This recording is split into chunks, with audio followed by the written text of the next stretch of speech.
Okay, so we are live. Hello and welcome to this week's installment of Startup Weekly.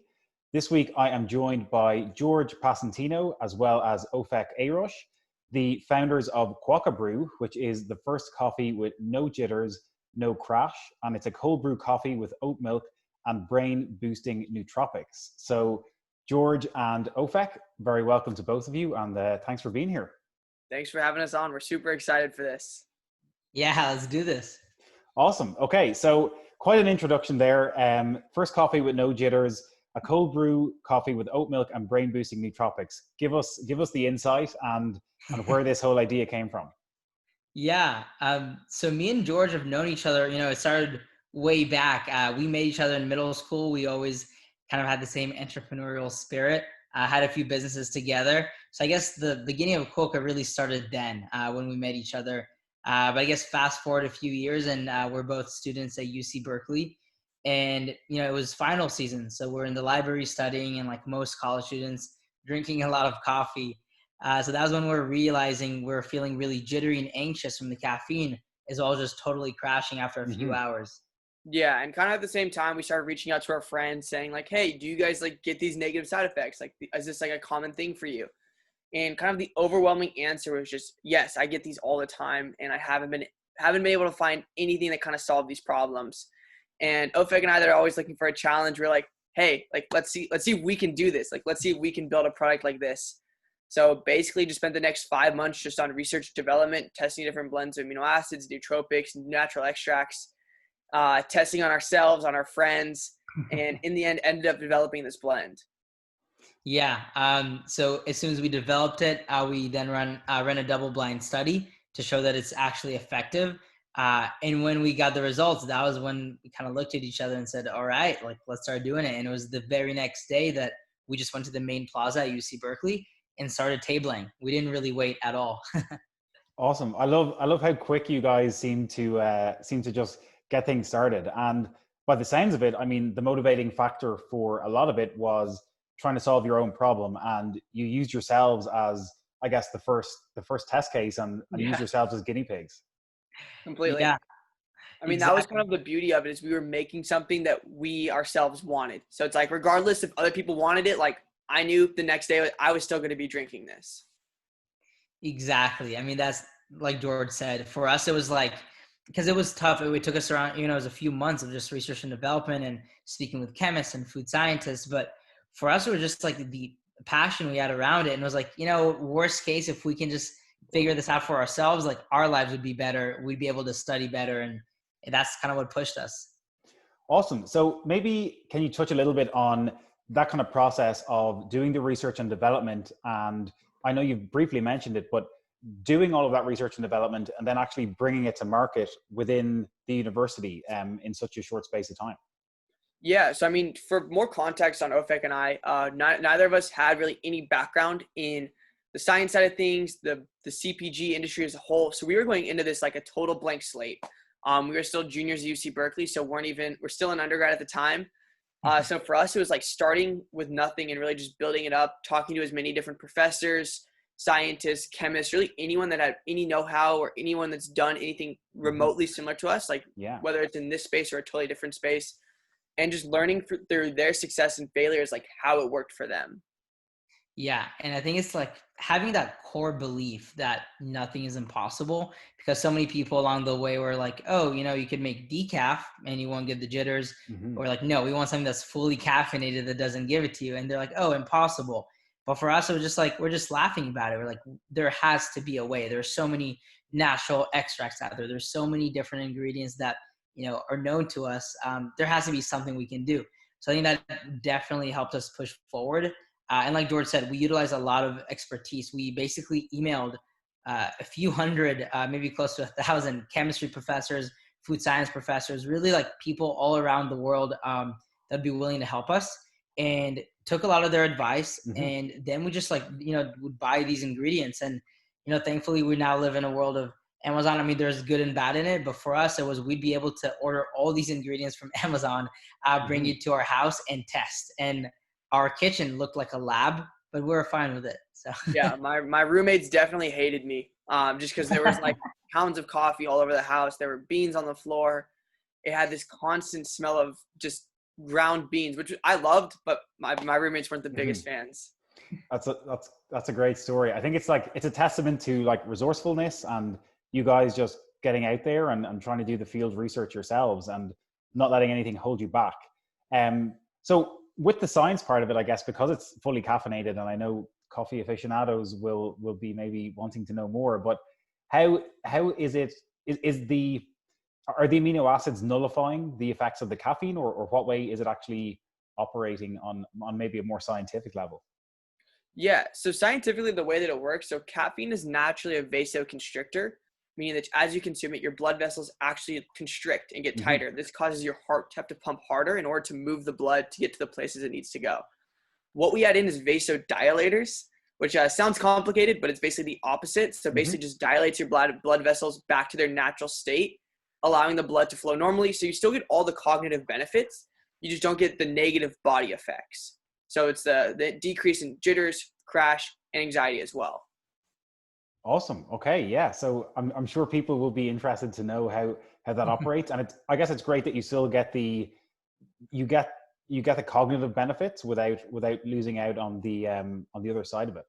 So maybe just talk about like the fact that you guys are in university, and I guess maybe you came up against a bit of not opposition, but you maybe came up against a few challenges along the way with bringing it to market. But obviously having a university base is a great way to kickstart something like this, and you have an audience of people who want to try it straight away. So I guess, how did that go in the beginning stages, and what was the reception like?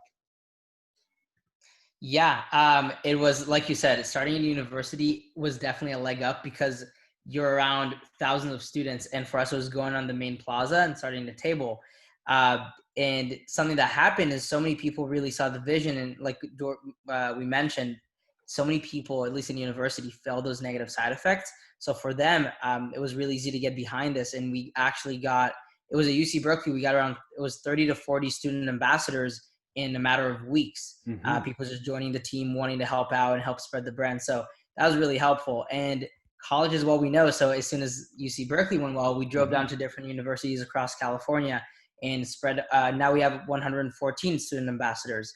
So that was definitely helpful. That being said, the biggest problem that we did have was that we were in these small glass bottles. And they had to be kept refrigerated. So refrigerated and glass is not a fun combination when you need to ship this across different places. So, and additionally to that, we couldn't really get into the major retail stores because our shelf life was really low. It was like it was 2 months.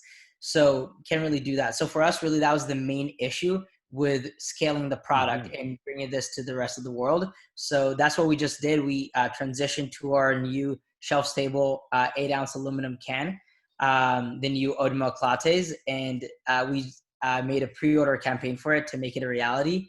So now we're able to scale nationally, and we're super excited for it. That's amazing. So can we maybe touch on that scaling phase a little bit more, because you've got a great reception in universities, and that served as the test bed, I guess, for everything that you've built to date.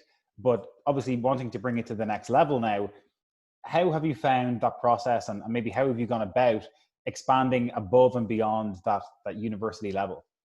Yeah, so it's definitely a scary process, like full transparency. It's one of those things that like scares us to our core, because in the past, we were dealing with units in the tens, hundreds, and now we're dealing with the thousands and tens of thousands.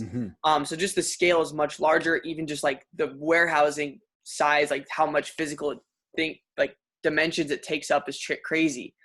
So there's definitely added problems and other things you need to keep in mind. But at the end of the day, it's the same. There's just kind of a few more variables. So for us, it's just like being a lot more organized. We have basically a check sheet that we have like checking on things every single day, like making sure that we're hitting our benchmarks in like delivering the product and things along those lines. We've also enlisted the help of a lot of different founders and kind of people have gone before us.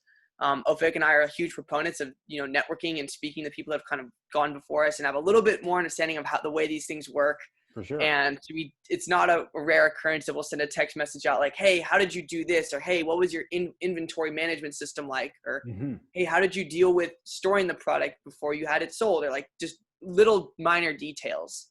So we definitely have enlisted the help of a lot of different people and founders. Yeah. And to add on to that, I guess specifically the switch from university students, and, you know, that's still like one of our major customer demographics, but really spreading beyond that was we had a pre-order campaign on Indiegogo. And our goal was we needed $15,000, in order to make the cans a reality. And, you know, we're working really hard to get there. And we knew that if we're able to hit that goal, we'd be able to bring the cans and really make this a reality. But the campaign ended and we ended up raising 70,000 in pre-orders. And that was incredible. I mean, we did not expect that whatsoever. So that was one of the best things that have happened to us, just to show us that there's so many people out there. I mean, random people that have heard about our product and were interested in pre-ordering it. People outside of just the demographic, showing us that there is a lot of demand. And yeah, we're now excited to deliver all the cans. That's amazing. So it sounds like it's been challenging, but like an extremely rewarding learning experience as you've gone about trying to scale that up. So yeah, like all I can say is kudos and fair play to you on all of it. Thank you. Yeah, I mean, one of the next things I wanted to touch on was just the fact that I guess Quokka kind of comes across as quite a fun and outgoing brand. And having spoken to you guys a little bit before, I think that probably stems from both of you and maybe your personalities as well. But how does that outgoingness from you guys maybe play into your brand strategy and then the types of customers that you were targeting in light of that, you know? Yeah, I mean, our big thing, you hit it right on the nail there. Our whole thing is our culture, and that's how we're able to attract so many student ambassadors. You know, we're, like I said, we're at 114 and still growing, because it doesn't feel like a job really. I mean, obviously we're doing a lot of stuff, but it's around, you know, you're doing it with people that you love, and it's always such a fun culture. And for people, it's seeing the vision of Jitterless coffee, but it's more than that. It's more than just spreading coffee on campus, and, you know, it's really just being a part of something bigger than yourself and being a part of a community. So, you know, we have a lot of fun parties together, social events, really anything you can think of. It's just like a really big group of friends. And that's how we treat business as a whole, really. Yeah. Awesome. And kind of like our core belief is just like the idea of like live your brand. Like we wanted Quokka to be an extension of who we are as people, like both Ofek and I, and also just the other members of the company. So like for us, like we wanted the emotion that's evoked by drinking our coffee to be exactly how it feels when you have a conversation with us. Like Ofek and I are both pretty high energy. Like we're very smiley, outgoing people. And we want that to be the emotion that people have, like when they interact with any facet of Quokka. Like, I don't know if you could see the banner behind me, but it's super bright, super lively. And that's just like every aspect of the brand we bring that to. Absolutely. Yeah. It's on the banner behind you. No crash, high energy. So it sounds like it's all coming across pretty well. Sorry, Ofek, you want to jump in? Yeah, I guess just to add on to that, exactly like George said, I mean, our entire mission specifically is to energize people without the negative side effects of coffee, so they can become their happiest, best selves, just like a Quokka. Because Quokkas are actually the happiest animals in the world. If you Google it, they pop up, and you have this innate sense of confidence and happiness to them. And that's really just what we want to achieve as a brand, is for people to drink our coffee and just, you know, take on the day, become their best selves. Amazing. Yeah. So maybe we can touch on, it's kind of in line of branding again, but maybe some of the macro trends in the overall, I guess, fast moving consumer goods and beverages industry. And maybe you guys have some insights onto maybe some of the macro trends that happen there and how you're trying to position yourselves to maybe capitalize on some of that. Yeah. I mean, the main one is, I guess there's two specifically that we're seeing right now, is first of all, with COVID, it has changed people's, I guess, behavior. They're more likely to buy food and beverages online, where before it was a very foreign thing to, you know, buy food online when you're just going to go to the grocery store. But now obviously times are different. And we were seeing that people are just much more likely to, again, buy online. And that's really easy, or makes our life easier, specifically for our D2C online website, with pushing that out. So that's one thing. But Another thing is the oat milk craze, I would call it, is, Yeah. our whole product obviously is the Jitterless coffee aspect. Hmm. But the vehicle that we're spreading it, I guess, across the world now is through an oat milk latte. We basically, our cans, it's cold brew coffee, oat milk, Hmm. and our blend. And the reason we're going with that is it's kind of like the new wave of, you're seeing more products coming out with oat milk. It's much more sustainable, environmentally friendly, and a lot of people think tastier than almond milk, and a lot of other milk alternatives. Hmm. So that's definitely a big trend there as well. Yeah, no, and additionally at the same time, I mean, right now, like obviously the world is still like totally upside down, and kind of with that, a lot of the big players in the coffee industry are kind of, taking a step back, giving themselves some breathing room, like saving some capital, not investing in too much in customer acquisition and customer happiness. Whereas for us, like right now is the best time. I mean, like right now is the time where we can go in, we can take a bunch of the customers, bring them to Hmm. our side, take them away from the dark side, and convince them show them why like Jitterless coffee is the future. So for us, like right now, in a weird turn of events, it's actually like good timing because people Hmm. are looking for other options and are open to trying new things because, everyone's trying new things every day with being locked inside. So why not try like a type of product you never thought possible? Absolutely, yeah. I mean, you've touched on I guess the online element of what you're doing as well, and it's obviously serving to your benefit, like you said. But how did you find that pivot from, like, I guess it's kind of tricky when you're selling a physical good or a product to making that readily available for people in an online fashion? How have you guys found that pivot in the past couple of months? Yeah, well, honestly, it hasn't been easy. Like the whole thing is like when you consume a beverage more than a food is like you want it then. Like you're thirsty now or you're Hmm. tired now. You're not going to think, hey, I'm going to be tired in 4 or 5 days from now. So for us, it's giving them that initial incentive because once people buy a food or beverage online, you realize like how much time and energy it's saving you and how much better it is. Because instead of having to go to the store, Hmm. pick it up, throw it in your car, carry it back inside the house, we ship it straight to your house. So it's actually like much more efficient. It's easier on your end. Hmm. It's just convincing them that one first time it said for them to understand like, hey, wait, this is actually so much easier. So it's giving them that kind of, super juicy initial offer that like makes them say like, do you know what? I'll try it out and see how I like it. And then after that, they get the Quokka experience.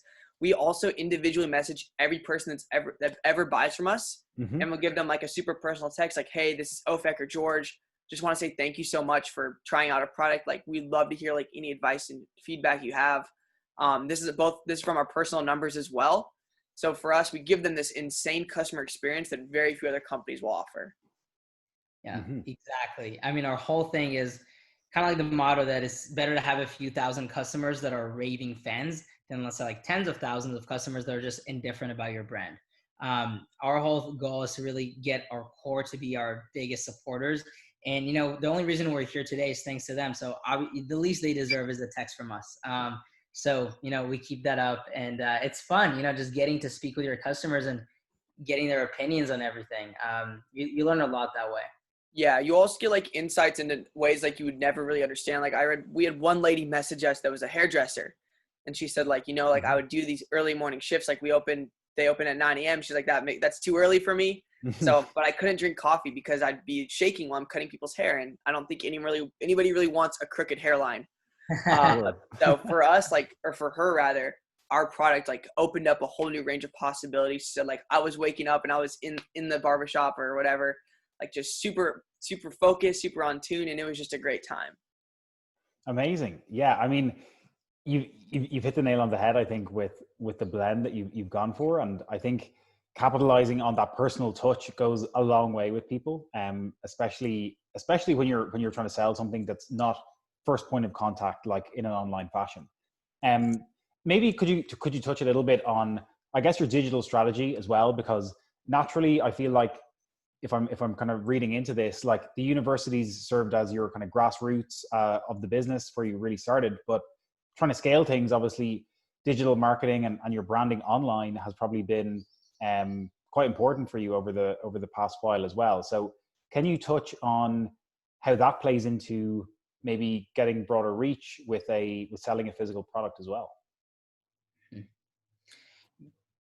Yeah, definitely. I mean, like kind of what we touched on earlier is we want every single aspect of our brand to really evoke the same positive emotion that like Hmm. we feel. So for us, like that means in our social media, I don't know if anyone has checked out our social media, but we try and make it like as engaging and as fun as possible. Mm-hmm. Like we want it to be something that we would follow, like something that we would actually want to interact with. We don't want it to be just some generic corporate Instagram. So for us, it's like bringing that whole concept to both our paid media strategy, our email marketing strategy, our social media strategy, and just our overall look and feel of the brand as a whole. Amazing. So maybe we can touch on a little bit of your entrepreneurial journey so far, and maybe just for you guys personally, what has been, I guess, the real motivating factor, and what's really driven you to do this and not go down the route of maybe doing something more traditional, you know? Yeah. I mean, the whole thing is like, you have to be passionate about what you do. Like if you're just doing it to make money, and I know like people say this all the time, so it might even become cliche at this point, but it's true. It's the hardships that you go. I mean, your life as an entrepreneur is a roller coaster. And I mean, the first thing you have to understand is kind of like to stay constant. You know, when bad things happen, you never know what's good or bad. And we've seen so many things that have happened to us that we thought were like the worst things ever, like maybe even the end of the business, that turned out to actually be helpful and some of the best things that have happened to us. So I think we definitely learned that along the way. And it's really kind of keeping that mindset as you go. But yeah, if you're doing it just like for a short-term reward, you know, there's so much negatives. I mean, there's so much like problems that arise that you're not going to be able to keep up with it. But if you're doing it because you genuinely want to change the world, and do something, kind of make your own creation and bring it to the world and spread it, and something you're really passionate about, then it's worth it and you'll get through all the hard times. At least that's what we're seeing. And I guess in terms of like choosing this over a traditional path, for us, it was really, we wanted to create. I mean, our goal kind of like was, we see problems, and like I touched up on a little bit earlier, me and George have had a few businesses in the past together since we met in middle school. But for us, it was really always leaving our mark on the world and making it, you know, a little bit better, like kind of finding a problem and solving it. And that was always what we're passionate about. And if we were working somewhere else, not really doing it, for us, it kind of seemed like a waste of time in a sense. Yeah. And kind of like what Ofek mentioned is like with the entrepreneurial journey, like the lows are lower and the highs are higher. So for us, like we've been at like what we feel like rock bottom, then we also feel like on places that feel like the top of the world. So if people are doing this just for like a financial gain, they got a big thing coming, because it's a very difficult journey. It's a lot of fun. Like, I mean, you wake up every day and you kind of create your own destiny, which is, in my eyes, like the coolest thing ever, because we get to see, like, wake up and be like, hey, what can we do today, or how much can we achieve today? And it seems like every day we're just getting further and further and advancing even further from, you know, like two crazy kids that had an idea a little bit over a year and a half, almost 2 years ago, to now this company that just raised $70,000 and is actually like getting a lot of attention from more established people in the industry. Like we're having calls now with people that are way out of our league, like very, very successful. And they're like, oh, I've actually heard of you guys. We're like, wait, really? You've heard of us? So, I mean, for us, it's really just about creating something that changes the world and improves lives. And at the same time, like we love doing. That's, yeah, two excellent answers. I think having that passion is such a key to keep you going every day, and not to mention the endless supply of energy you guys have. with all of the Quokka Brew keeping you going and trucking around. So yeah, I love that. Can you maybe touch on some of the, maybe like the biggest lessons you've learned in the journey so far with building Quokka Brew? And I think, I don't know, as entrepreneurs, oftentimes there's so many unknowns as you're going along. And yes, we can take lessons from those who've gone before, but there's definitely things that we have to learn the hard way sometimes. So can you maybe touch on maybe one or two of the lessons that you've kind of learned along the way? Yeah, definitely. So like, I know Ofek mentioned this in his answer, is just the concept of who knows what's good or bad. I mean, for us, there's been so many times where situations that are perceived as, you know, bad at the time actually end up turning into something good in the future. So it's really just like not, you know, crying over the bad things and understanding that positives will come out of it. And when not going super crazy when good things happen. I mean, for us, it's just kind of staying like level-headed, understand, like celebrate the wins, like do like a little celebration, but, you know, don't go out and spend $10,000 at a bar. Like when something good happens, get up the next day at the same exact time and just keep grinding on it, because there's things that will happen that you can't control. And it's really just about like pressing on and not, you know, taking those bad things as the end. Yeah, and that's definitely a huge one. And I think I have two extra ones. And the first thing is, you know, I think one of the most important qualities an entrepreneur can have is the core belief and like actually, you know, like internalizing it that at the end everything will be okay. It sounds pretty simple, but if you're in that mindset, like let's think about COVID. You know, like let's take it to the extreme. Someone's like, the world is gonna end. Obviously, that person is not gonna work on himself on, you know, getting better at a skill or growing a company. They're not gonna be in that right mindset. Same thing goes for a company. If it's like, oh, you know, we're gonna fail, like this is gonna go bad, you're not gonna be growing as much. But if in your head it's like this will be the next big thing, we're just going through a roadblock right now. You'll keep on trying to become your best self and learning as much as possible. And yeah, I think that's such an important thing of knowing that at the end everything will be okay, even though you don't know it, but just internalizing it and really believing it. And another one is enjoying the ride. This I kind of, or I guess the journey, and this I kind of took from Phil Knight, the founder of Nike. I remember like reading the book, and for him it was like, you know, one moment I was a normal guy, next moment we IPO'd and I was worth like 180 million or something like that. And his whole thing was the only thing I could wish was to do it all over again. Yeah. And that really got me because, you know, we're going through the journey right now. And so many of the times we're like, we can't wait to get there. They're just kind of thinking about the destiny. But at the end of the day, it's the journey that makes it worth it. Because no money in the world, I think, will be worth kind of like knowing the journey that you went through and then the success that you have seen. I think that's what it's all really about. So, you know, just kind of staying in there and actually enjoying even the tough times. Awesome. They are, again, some great answers from two guys who are in the trenches doing it. So it's great to see and great to hear. Finally, just kind of wrapping up things, what's next on the agenda for Quokka Brew in the immediate future? Yeah. There's a lot of future steps. We're super excited to get the product, you know, the cans and start expanding. But for us really is just spreading Jitterless coffee around the world. The way we're looking at it is like, if there's a better way to drink coffee. I mean, our ready to drink coffees are one of the healthiest coffees out there as well, compared to all the other ones. Obviously we're also Jitterless and crashless. So our vision for it is like, why would someone drink a different kind of coffee when you can drink Quokka? And really just spreading it around. Yeah. Awesome. I mean, that hits the nail around the head of really just like, you know, like changing the world of coffee. That's what's next for us.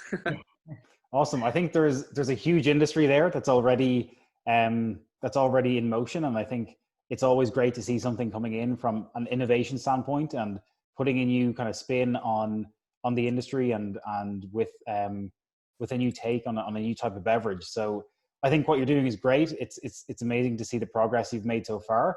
I can only wish you success in the future, and it's been a pleasure to chat, guys. So the best of luck with everything in the very near and beyond.